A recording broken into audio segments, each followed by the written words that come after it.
The auction block was slick with medieval mud and freezing October rain, but the cold was nothing compared to the ice in a mother's eyes as she sold her own flesh and blood.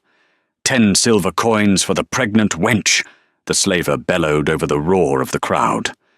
Rosalind stood trembling, clutching her swollen belly, abandoned by the woman who gave her life. She closed her eyes, waiting for a cruel, toothless brute to claim her. Instead, the crowd parted in terrified silence. A monstrous shadow stepped forward, tossing a bag of pure gold onto the wooden stage. "I will take her," a deep, gravelly voice commanded. It was King Gideon, the cursed, lonely alpha of the northern wastes, and he had just bought a miracle he never knew he was waiting for.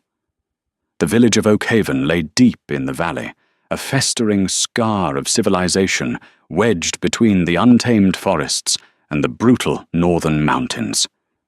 In the year of our Lord, 1243, it was a place where desperate people went to do desperate things. The autumn rain fell in relentless sheets, turning the cobblestone market into a river of dark, churning mud. Rosalind's thin linen dress clung to her shivering frame, doing nothing to hide the heavy curve of her 6-month pregnancy. She was 20 years old, her once rosy cheeks hollowed by starvation and sorrow, her long chestnut hair plastered against her neck. Beside her stood Marjorie, her mother. Marjorie's face was a map of bitter resentments, her jaw set hard as she gripped Rosalind's bruised wrist with calloused, unforgiving fingers. "Stop your snivelling," Marjorie hissed, her breath smelling of cheap ale and stale bread. "You brought this upon yourself, laying with that nameless vagabond in the woods. You carry a bastard of unknown blood. I have 3 other mouths to feed, Rosalind. I will not starve because you couldn't keep your legs shut." "Mother, please," Rosalind whispered, her voice cracking. Tears mingled with the freezing rain on her face. "He wasn't a vagabond. Declan was... he was good. He promised to return." "He is dead," Marjorie spat, yanking Rosalind forward toward the wooden platform erected in the center of the square, found ripped to shreds at the border like a rabid dog, and now I am left with his burden. "Get up there." The slaver, a massive man named Rolf, with a scarred face and a whip coiled at his hip, looked Rosalind up and down with obvious disgust. "A pregnant one, Marjorie? Who's going to buy a breeder already carrying another man's pup? She's a liability. She is young, strong, and knows how to scrub a floor until it shines," Marjorie argued, her eyes darting to the purse at Rolf's belt. "Just give me 5 silver pieces, and she's yours," Rolf sneered. "I'll give you 3, and that's a charity. Up on the block, girl." Rosalind stumbled up the slick wooden steps, her hand instinctively wrapping protectively around her stomach. The crowd that gathered was a vile assortment of rogue wolves, desperate farmers, and cruel mercenaries looking for cheap labor or warm bodies for the coming winter. The jeers and lewd shouts washed over her. She felt entirely unmoored, as if her soul had detached from her body. As Rolf began his barker's pitch, attempting to sell her off to the highest bidder, the atmosphere in the market suddenly shifted. The low murmur of the crowd died out, replaced by a suffocating, heavy silence.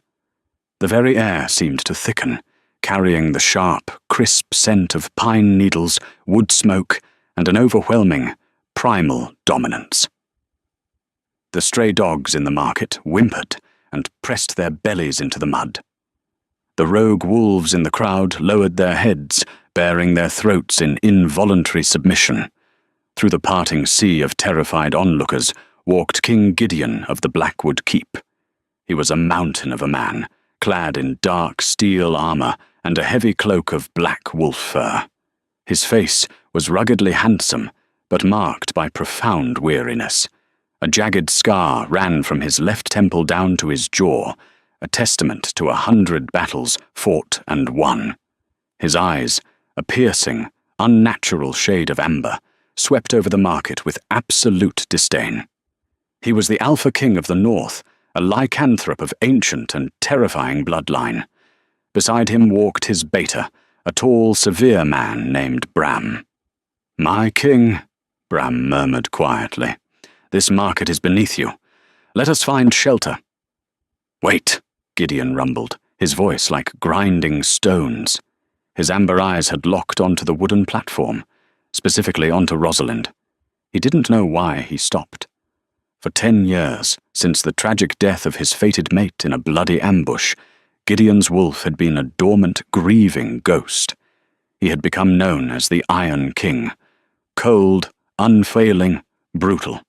A king who could sire no heir, whose bloodline was cursed to die with him, because his wolf rejected any female who dared approach him. But right now, his wolf was scratching at the doors of his mind, pacing frantically, whining with a sudden, overwhelming protective instinct. The scent wafting from the terrified, soaked woman on the stage hit him like a physical blow. It wasn't the scent of a mate. It was something else. It was the scent of rain-washed lilacs, underlying a deep, resonant magic that made his dormant lichen blood sing. And beneath that, the faint, fluttering heartbeat of the child in her womb. "Who will give me 10 silver coins for the pregnant wench?" Rolf bellowed, unaware or too foolish to notice the king's fixed stare. "She can clean, she can cook, and she's not hard to look at if you wash the mud off." A filthy rogue near the front grinned, revealing rotting teeth. "I'll give you 8. I need someone to warm my bed, and I don't mind the extra baggage." Rosalind squeezed her eyes shut, a sob tearing from her throat. "Please, God, let me die now." A heavy, leather-gloved hand suddenly slammed onto the wooden post of the auction block. The wood groaned under the pressure. The rogue who had spoken choked on his own spit and backed away as King Gideon stepped up to the platform. Gideon looked at Marjorie, who was trembling so violently her teeth chattered. "You are her mother?" Yes, my lord," Marjorie stammered, dropping into a sloppy curtsy in the mud. Gideon's upper lip curled in a snarl that exposed a flash of elongated canines. "You are a disgrace to the title of mother. A wolf would die before abandoning its pup. You are less than an insect." He reached into his heavy leather belt and retrieved a velvet pouch. He didn't toss it to Rolf. He threw it directly into the mud at Marjorie's feet. The pouch burst open, spilling not silver, but heavy, gleaming gold pieces, enough wealth to buy the entire village of Oakhaven. 50 gold pieces, Gideon announced, his voice carrying over the silent, rain-swept square. "She is mine." Rolf the slaver fell to his knees, terrified by the sheer display of wealth and power. My king, you do me too much honor. She is yours. Take her." Gideon ignored the slaver. He stepped up onto the block. Rosalind cowered, pressing herself against the back post, shielding her belly with both arms. She had heard the stories. The beast of Blackwood Keep. A monster who drank the blood of his enemies and tore men apart with his bare hands. Gideon stopped a few feet from her. The imposing height of him cast a shadow that entirely enveloped her. He slowly reached out a hand. Rosalind flinched, preparing for a strike. Instead, a massive, warm hand gently grasped her frozen, trembling fingers. "Do not fear me, little bird," Gideon whispered, his voice startlingly soft, meant only for her ears. "You are safe now. Come down from there." Rosalind looked up, her tear-filled blue eyes meeting his glowing amber ones. For a fraction of a second, the heavy, oppressive cold of the rain faded. She felt a strange, terrifying warmth radiating from him. With no other choice, and her legs shaking so badly she could barely stand, she let the Alpha King lead her down from the block, away from the mother who had sold her, and into the unknown. The journey north took 3 agonizing days.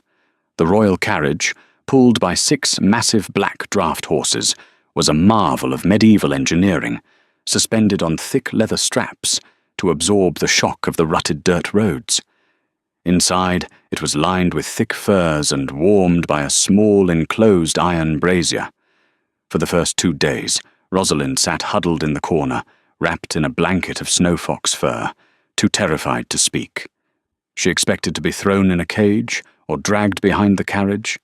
Instead, Gideon had placed her inside, provided her with roasted meats and hot broth, and then mounted his own massive steed, riding alongside the carriage with his heavily armed guard. He gave her space. It was only Bram, the beta, who occasionally rode beside the window to check on her. "You must eat, my lady," Bram had said on the second evening, his tone stern but not unkind. "The king commands that you keep your strength up. The child needs nourishment." "Why did he buy me?" Rosalind finally managed to croak out, her voice raspy from disuse. "What does he want with a pregnant human?" Bram's dark eyes studied her for a long moment. "Our king's mind is his own. But I will tell you this. King Gideon does not buy slaves. He liberates them. As for why you, that is a question only he can answer. But you will not be harmed at Blackwood Keep. That is an oath upon my wolf." On the evening of the third day, the carriage rumbled over a massive iron drawbridge. Rosalind peered out the small window. Blackwood Keep was a terrifying, awe-inspiring fortress, carved directly into the side of a jagged mountain. Its towering spires pierced the low-hanging snow clouds, and the massive stone walls were guarded by men and women whose eyes glowed with the feral light of the lycanthrope. When the carriage stopped in the main courtyard, the door opened, and Gideon was there. The snow was beginning to fall, dusting his broad shoulders. He offered his hand again. This time, Rosalind took it with slightly less hesitation. His grip was firm, anchoring her as her legs wobbled after days of sitting. "Welcome to your new home, Rosalind," Gideon said quietly. He had somehow learned her name, likely from his spies in the village. She was immediately handed over to a bustling, plump woman named Martha, the head of the castle's domestic staff. "Oh, you poor, frozen thing," Martha clucked, wrapping a thick woolen shawl over Rosalind's shoulders. "Come with me. We have a hot bath drawn, and a room prepared." To Rosalind's utter shock, she was not taken to the dungeons or the servants' quarters. Martha led her up the grand stone staircases, through halls lined with tapestries and roaring fireplaces, to a spacious chamber in the east wing. The bed was massive, piled high with feather quilts. A fire crackled merrily in the hearth. A copper tub steamed in the corner, smelling of lavender and chamomile. "The king insisted on these chambers," Martha explained, as she helped Rosalind out of her muddy, ruined dress. "They are close to his own wing. It ensures the guards can keep a close watch." After a hot bath and a meal of roasted pheasant and spiced wine, Rosalind felt human for the first time in months. Dressed in a soft cotton nightgown provided by Martha, she sat by the fire, brushing her damp hair. A heavy knock sounded at the door. "Enter," she called out nervously. The heavy oak door creaked open, and Gideon stepped in. Without his armor, dressed in a simple dark tunic and leather trousers, he looked less like a warlord and more like a weary man carrying the weight of the world. He moved with a silent, predatory grace, pausing near the doorway to give her space. "Are the accommodations to your liking?" he asked, his amber eyes scanning the room before resting on her. They are fit for a queen, my lord." "I don't understand," Rosalind said, clutching the brush tightly. "I am a peasant. My mother sold me for less than the cost of a good pig. Why are you doing this?" Gideon sighed, a deep, rumbling sound in his chest. He walked over to a heavy wooden chair across the hearth and sat down, leaning forward, resting his elbows on his knees. "I have been king of this pack for 15 years, Gideon began, his voice low. 10 years ago, my mate, the woman who was meant to rule by my side, was murdered by rogues. When a werewolf loses his fated mate, His soul is torn in half. My inner wolf retreated into the dark. I became cold. I became the beast they whisper about in your villages." Rosalind listened, captivated by the raw sorrow in the terrifying Alpha's voice. "Because my wolf is broken," Gideon continued, looking at the fire, "I can never take another mate. I can never sire an heir. The Iron Peak pack will die with me. My bloodline is cursed." He slowly turned his gaze back to her, and Rosalind felt her breath hitch. "But 3 days ago, my wolf woke up. Because of me?" she whispered, her hand drifting to her stomach. "When I stood in that market, I smelled your fear, your despair. But beneath it, I smelled the life growing inside you," Gideon said. "My wolf didn't view you as prey, nor as a mate. He viewed you as pack, an innocent that needed defending. The moment I saw you on that block, a voice in my head roared at me to protect you, to protect the child." He stood up, towering in the firelight. "You are not a slave here, Rosalind. You will carry this child to term in safety and warmth. In return, I ask only that you allow my pack to be your family. We are wolves without pups.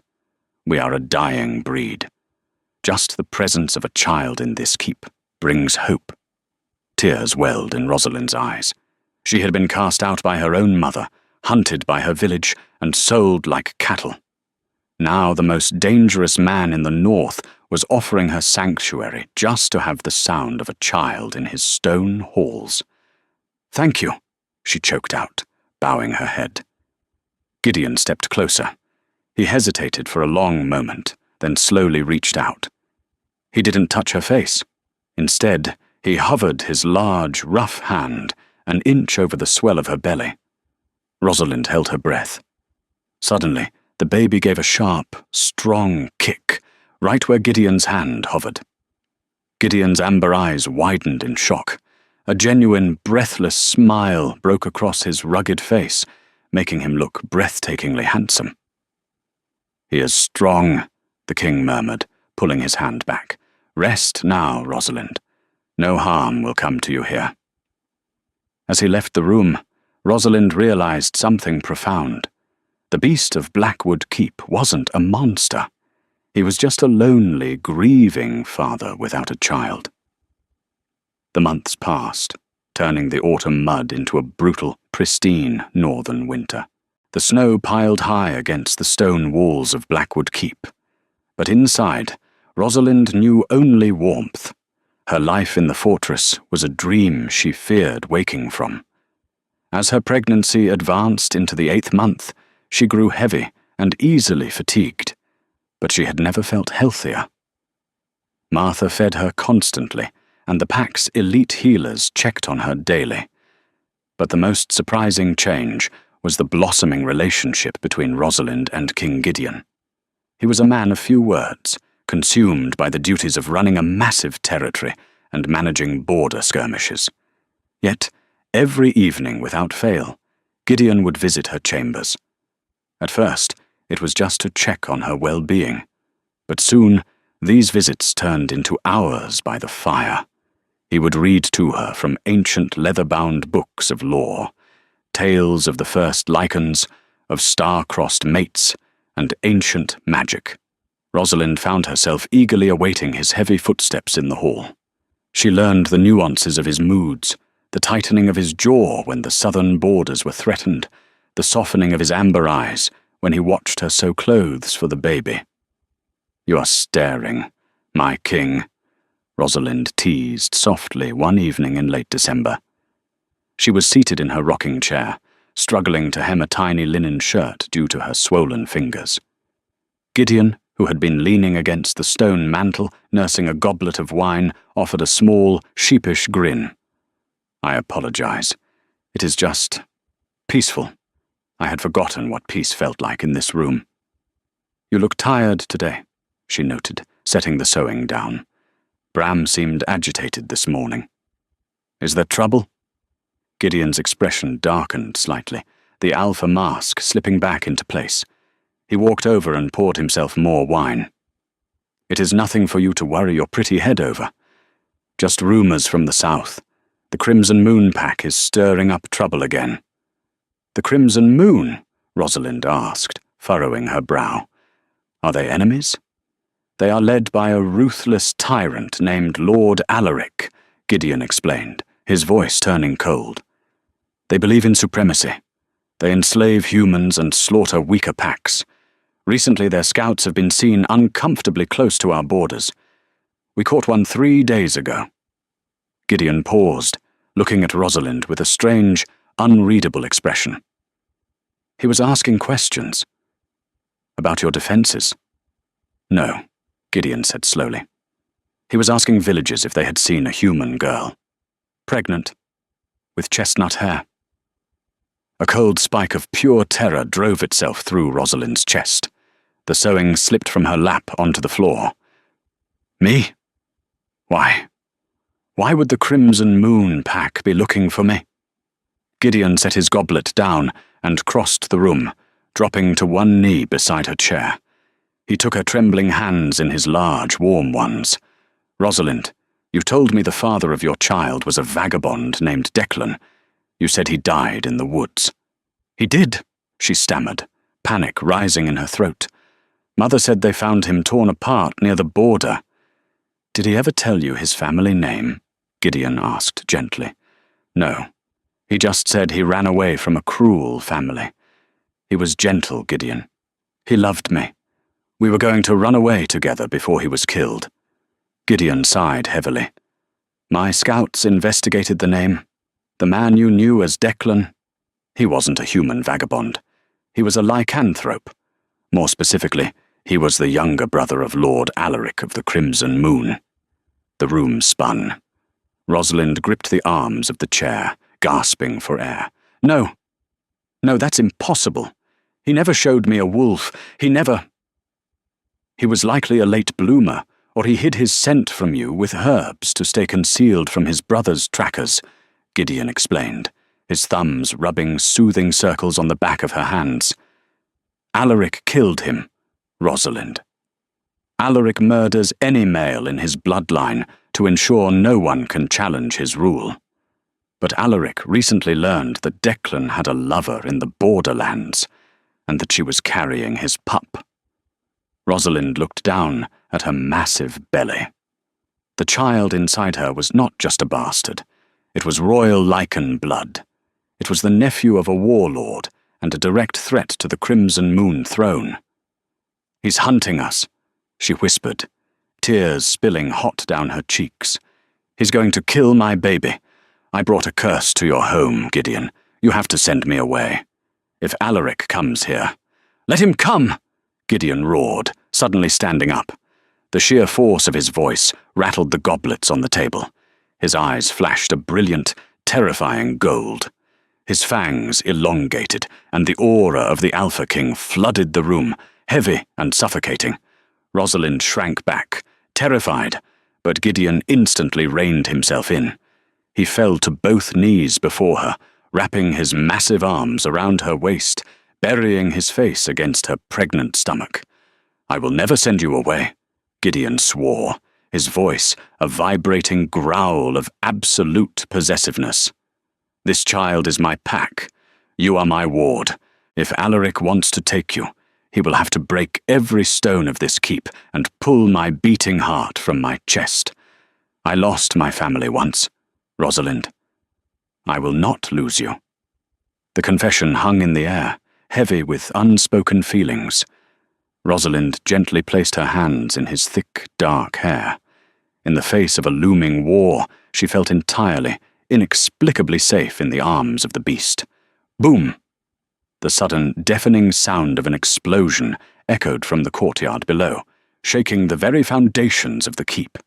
The warning bells of the fortress began to shriek frantically into the winter night. "Alpha!" Bram's voice roared from the hallway, followed by the sound of heavy-armored boots running toward the door. Bram burst into the room, a bloody broadsword already drawn. "They are here! The Crimson Moon! They've breached the lower gate!" Gideon was on his feet in a microsecond, his face a mask of lethal, cold fury. He turned to Rosalind. "Stay here. Martha will barricade the door." As he turned to leave, a sudden, agonizing cramp tore through Rosalind's abdomen. It was so intense it stole her breath, forcing her to double over with a sharp cry. She gripped the chair, panting, as a warm rush of fluid soaked through her nightgown. Gideon froze, looking back at her. The terror in his eyes mirrored her own. "Gideon!" Rosalind gasped, clutching her stomach as another vicious contraction ripped through her. "The baby. It's coming. Right now." Outside, the clash of steel and the howling of wolves filled the courtyard. The war had arrived, and the miracle child was demanding to be born in the center of the storm. The air inside the bedchamber instantly transformed from a sanctuary of quiet warmth into a suffocating vacuum of terror. Another contraction seized Rosalind, a violent, ripping sensation that stole the breath from her lungs. She collapsed to her knees on the thick woven rug, her fingers digging desperately into the wool as a high-pitched keen escaped her lips. Gideon was torn in half. The heavy, iron-shod boots of his soldiers thundered past the chamber door, accompanied by the chaotic, guttural roars of invading lichens scaling the lower battlements. He was the Alpha King. His pack was dying below, slaughtered by the crimson moon. Yet, the woman on the floor, the human who had unknowingly brought a fragile, beautiful light back into his desolate existence, was in the ultimate battle for her life. "Martha!" Gideon bellowed, his voice echoing with the primal resonance of his wolf. The sheer sonic force of it vibrated the glass panes in the windows. The heavy oak door flew open, and Martha rushed in, her usually cheerful face pale and drawn. Right behind her was Beatrice, the pack's most senior healer, carrying an armful of clean linens and a leather satchel clinking with glass vials. "Alpha, the courtyard is breached!" Beatrice cried, dropping her supplies near the fire. "Alaric brought siege engines. They are battering the great hall doors." "I know," Gideon snarled, his amber eyes flashing with a terrifying golden luminosity. The transformation was rippling just beneath his skin. His jaw broadened, his canines descended, and the dark veins in his neck pulsed with adrenaline. He looked down at Rosalind, who was gasping for air as Martha helped her onto the massive feather bed. Gideon crossed the room in 2 long strides and knelt beside the bed. He grabbed Rosalind's trembling, sweat-slicked hand. "Rosalind, look at me." She forced her eyes open, her vision swimming with pain and tears. The sounds of slaughter outside were deafening, the clash of broadswords, the snapping of timber, the dying screams of men and wolves alike. "Gideon," she sobbed, squeezing his fingers with surprising strength. "He's coming. The baby is coming now. You have to stop them. If Alaric gets in here, he will not cross the threshold of this keep alive," Gideon swore, his voice a low, vibrating promise that sent shivers down Beatrice's spine. He brought Rosalind's hand to his lips, pressing a fierce, lingering kiss to her knuckles. It was a gesture of startling intimacy, a silent vow forged in blood and desperation. "Breathe, little bird. Fight.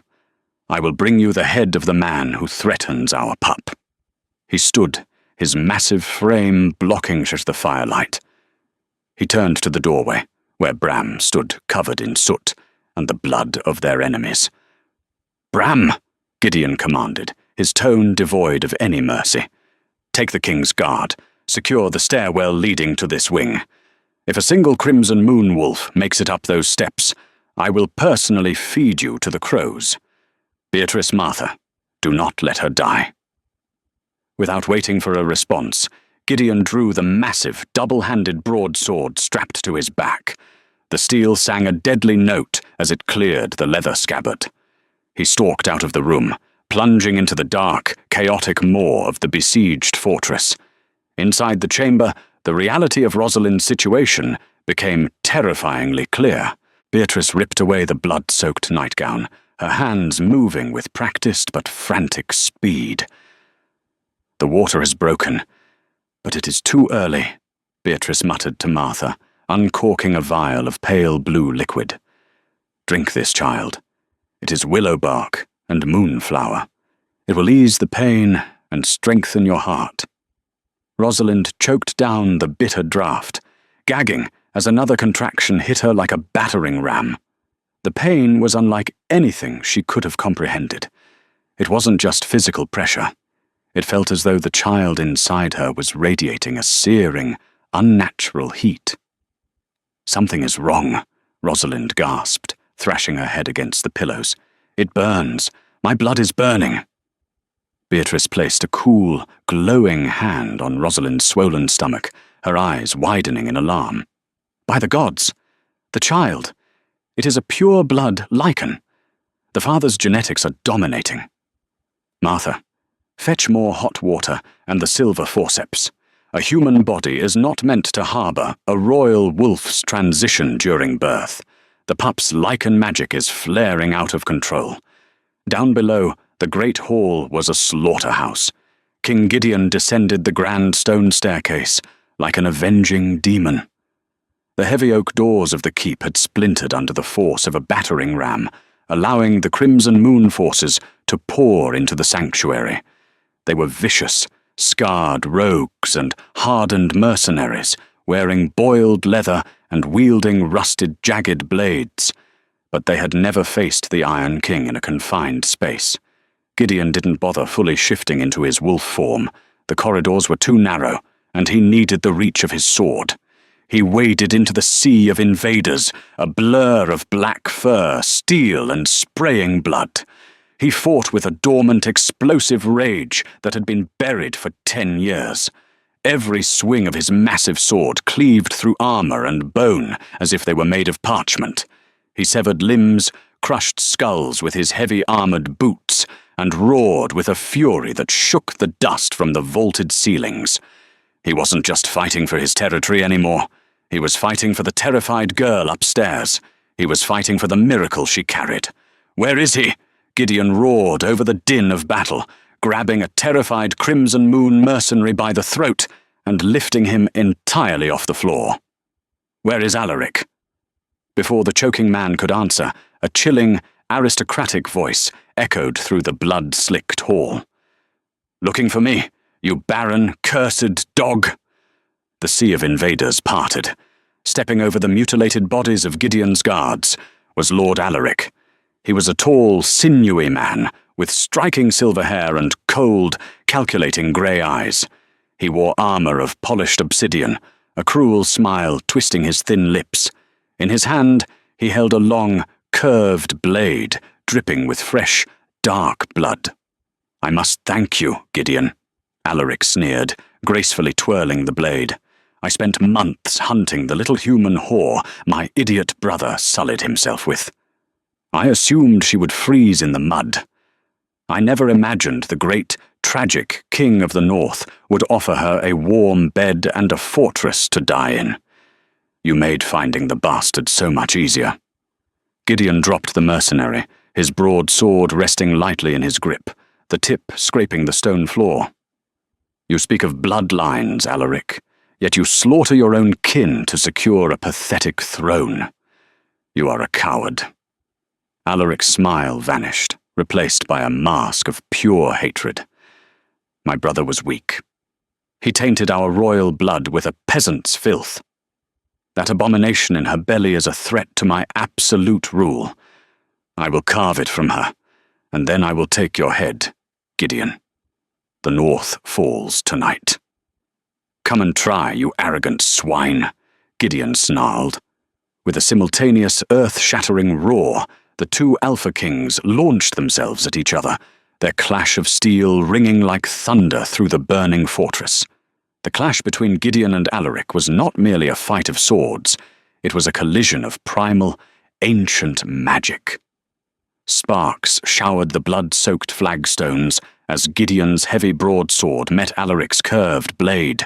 The sheer kinetic force of their impacts shattered the nearby stone pillars, raining debris onto the dead and dying below. Alaric was fast, his movements fluid and deceptive, a viper striking from the shadows. He danced around Gideon's heavy, devastating swings, his obsidian armor absorbing the glancing blows. "You are slow, old man," Alaric taunted, ducking under a horizontal slash that decapitated a stone gargoyle behind him. 10 years of grieving a dead mate has made you soft. Has the Iron King rusted? Gideon did not answer. He funneled every ounce of his concentration, every shred of his monstrous strength into his assault. He could hear the faint, agonizing screams of Rosalind echoing down the stairwell, piercing through the din of battle. Each cry was a physical lash against his heart. "She is failing." His inner wolf whined, pacing frantically in his mind. The pup is tearing her apart. Alaric sensed the distraction. With a burst of unnatural lichen speed, he feinted to the left, slipping past Gideon's guard. The curved obsidian blade sliced upward, biting deep into the gap of Gideon's armor beneath his ribs. Gideon grunted, staggering backward as hot blood poured down his side. Alaric laughed, a cruel, triumphant sound. "Wolfsbane poison on the edge, Gideon. You will feel your veins turn to ice before your heart stops. I will make sure you are still breathing when I drag the human's corpse down the stairs." Upstairs, the chamber was a scene of utter desperation. Rosalind was delirious, her skin burning with an unnatural fever.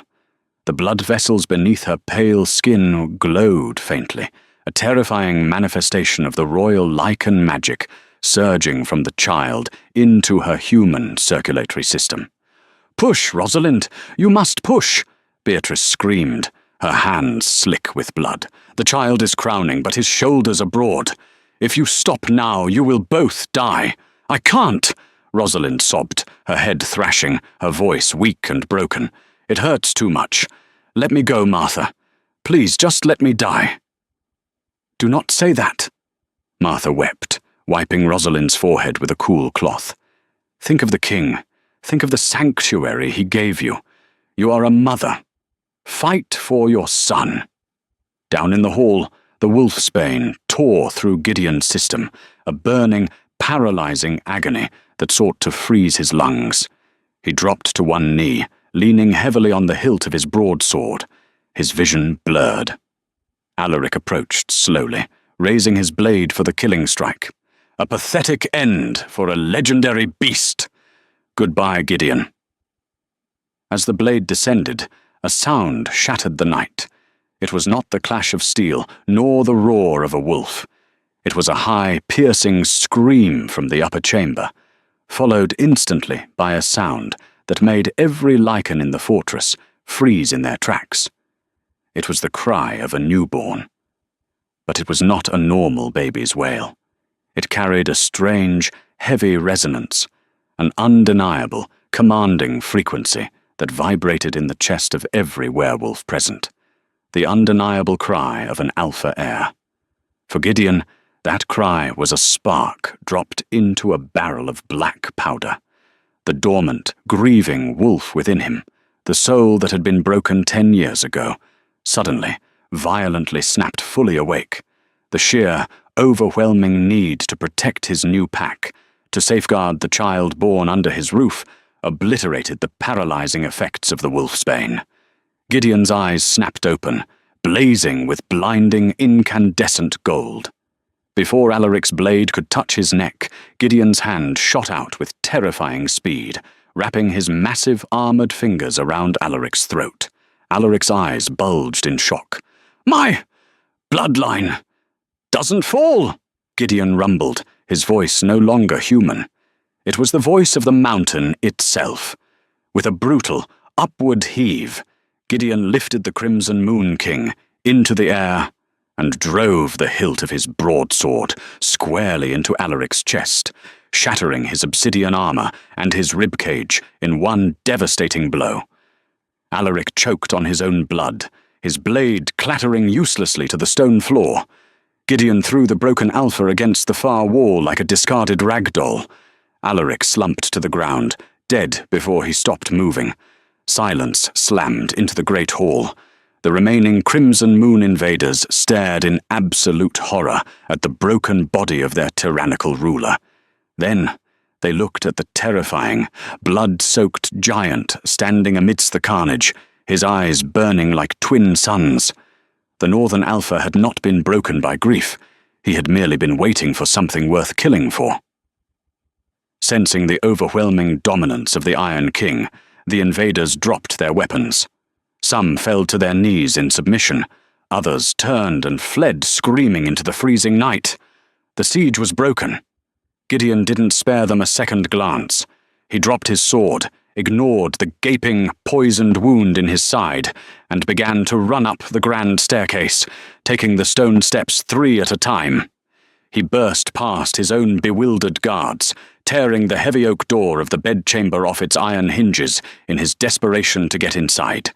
He froze in the doorway, his chest heaving, his armor dripping with blood and snow. The room smelled of copper, sweat, and the sharp, metallic tang of birth magic. Martha sat in the rocking chair by the fire, weeping softly as she held a bundle of blood-stained linens. From within, the bundle came the quiet, rhythmic sounds of a healthy infant. But it was the bed that drew Gideon's terrified gaze. Rosalind lay perfectly still against the pillows. Her skin was the color of ash, her lips tinged with blue. Beatrice was pressing frantically against Rosalind's chest, her face bathed in panicked tears. "No," Gideon whispered, the word tearing from his throat. "I couldn't stop it," Beatrice sobbed, stepping back as Gideon approached. The lichen magic was too much for her human heart. The trauma. She hemorrhaged Alpha.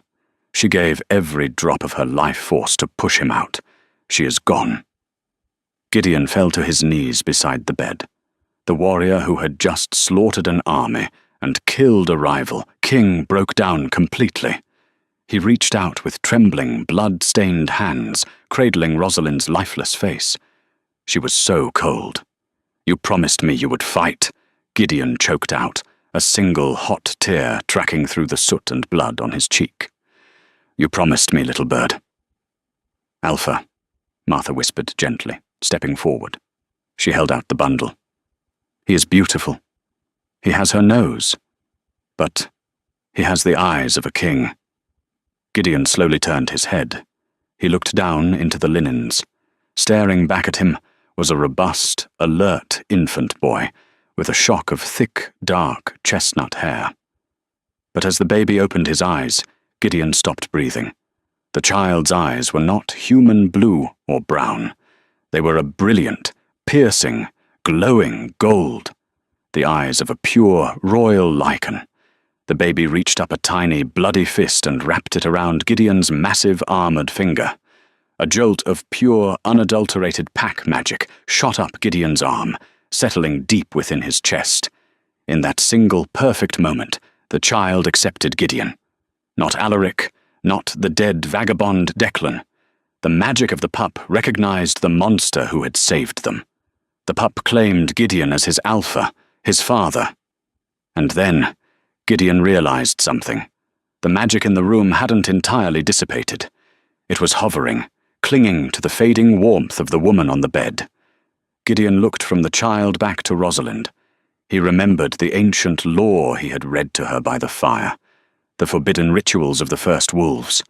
A pure-blood lichen could share their life force, but only if the bond of the soul was absolute, only if the mate bond was invoked.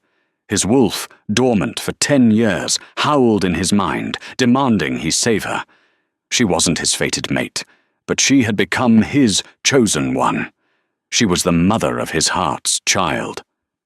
"She does not die today," Gideon growled, his voice vibrating with absolute authority.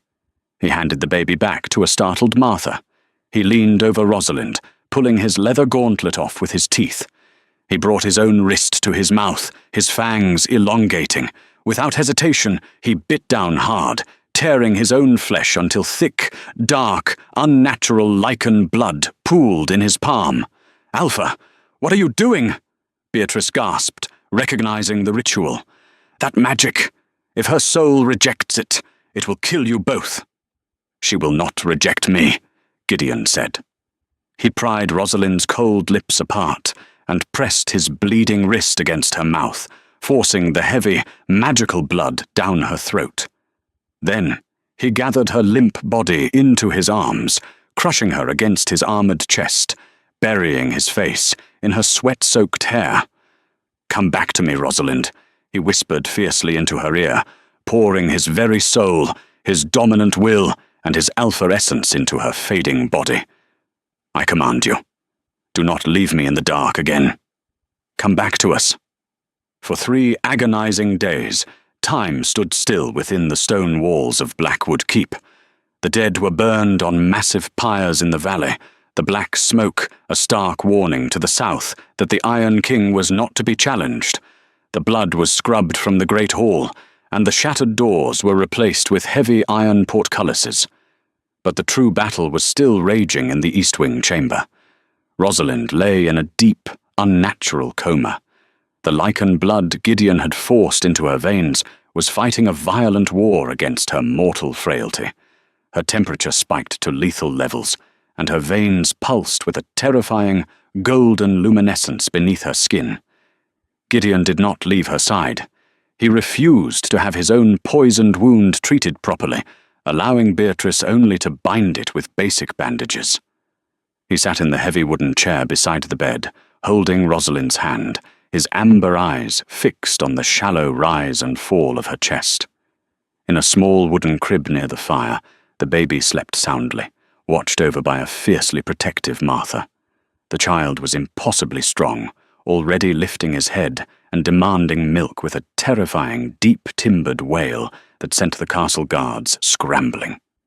On the evening of the 3rd day, the winter storm outside finally broke, revealing a brilliant, pale moon that cast silver light across the bed.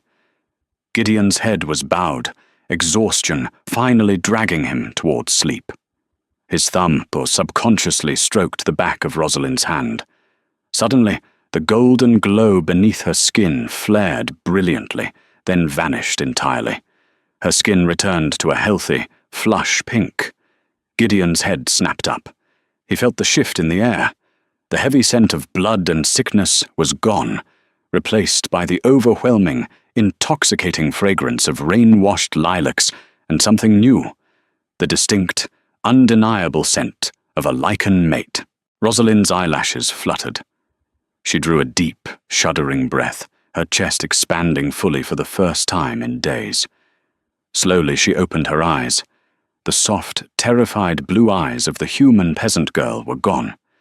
In their place were eyes of swirling, breathtaking silver, rimmed with the golden light of an alpha female. Gideon stopped breathing. He slid out of his chair, falling to his knees beside the bed. Rosalind blinked, taking in the stone ceiling, the firelight, and finally, the rugged, exhausted face of the king. She felt different. She felt powerful.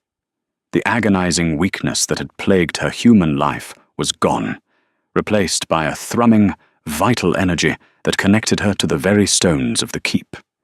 She could hear the guards whispering 3 floors down. She could smell the pine needles in the forest miles away. But most importantly, she could feel him.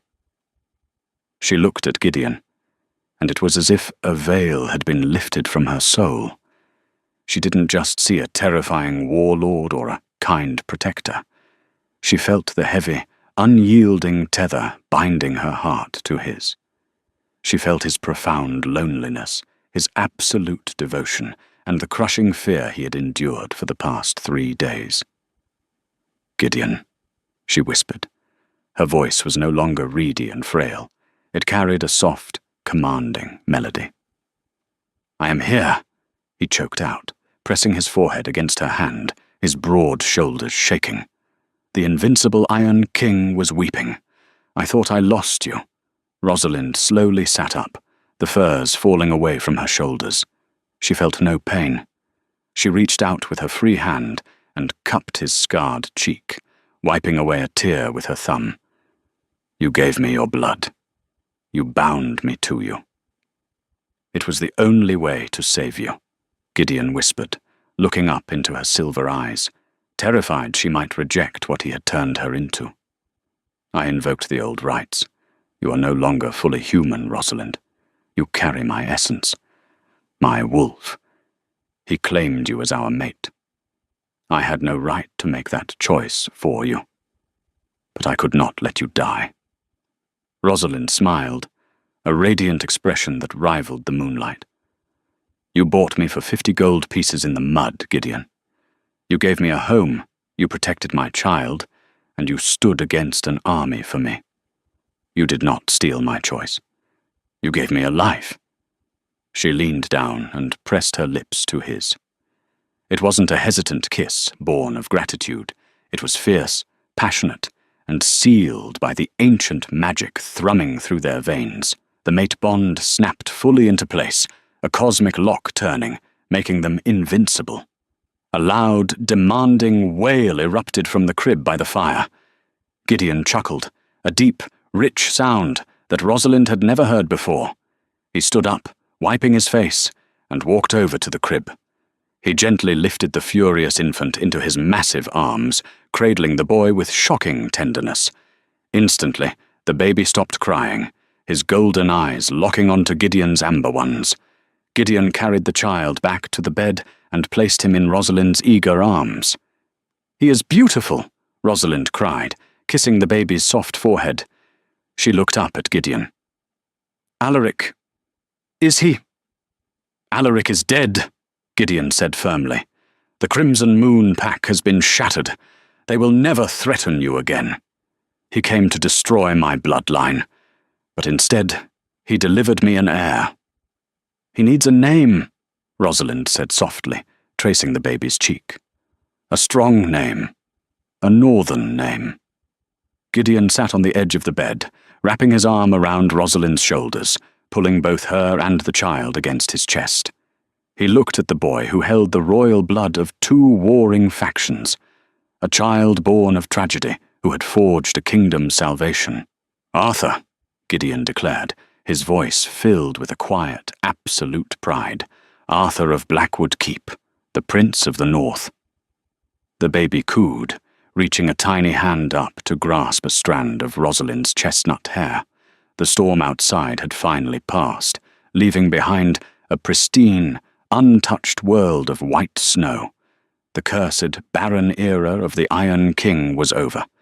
In the heart of the brutal North, bought with gold and saved by blood, a new dynasty had begun. From the desolate mud of the Oakhaven auction block to the royal chambers of Blackwood Keep, Rosalind's journey is a testament to the miraculous twists of fate. Sold by her own mother as worthless, she unknowingly carried the spark that would reignite a dead king's heart and unite a fractured kingdom. Gideon, the fearsome Alpha King, discovered that true strength lies not in isolation, but in the vulnerability of love. Together, a broken warlord and a desperate peasant girl forged an unbreakable bond, defying ancient curses and rival armies to protect the miracle child, Arthur. Their story whispers through the northern pines, a legendary reminder that even in the darkest, coldest corners of the world, hope can be bought, love can be earned, and destiny will always find a way to rewrite the stars. The beast found his beauty, the king found his queen, and the North finally found its peace.